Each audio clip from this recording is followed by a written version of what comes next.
నీ కారే కాదు నీ అయ్య ఆరోగ్యం కూడా అనుంచెడ్డది.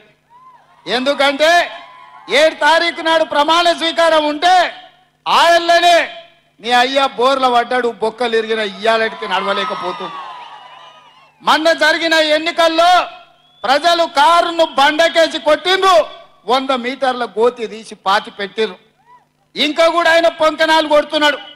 నిన్నటికి నిన్న మాట్లాడుతుండు ఈ పొంకనాలు. ఆయన ఏం మాట్లాడిండు? ఆయన పిట్టల ద్వారా నాతో 20 మంది ఎమ్మెల్యేలు టచ్లో ఉండ్రు, సిట్కే కొడుతూ వస్తారని.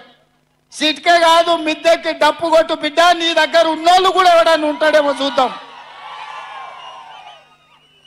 గతంలో లాగా కాంగ్రెస్ ఎమ్మెల్యేలు గొర్రెల మంద తొడేళ్లలాకొచ్చి తేప కొట్టి కొట్టుకపోదాం అనుకుంటున్నాం బిడ్డ.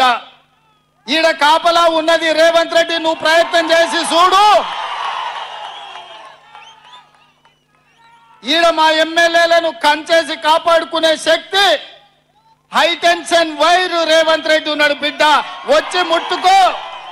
కరెంటు తీగ మీద కాకి కరెంటు కొడితే ఎట్లా కర్రెగా సస్తలో నువ్వు కాంగ్రెస్ వైపు చూస్తే నీ సంగతి గట్లనే అవుతుంది. నువ్వు మాదిక్కు కాదు, నీ దొడ్ల సాయంత్రానికి ఎన్ని వచ్చినా ఒకసారి లెక్క పెట్టుకో బిడ్డ, నీ సంగతి చెప్తా గాని.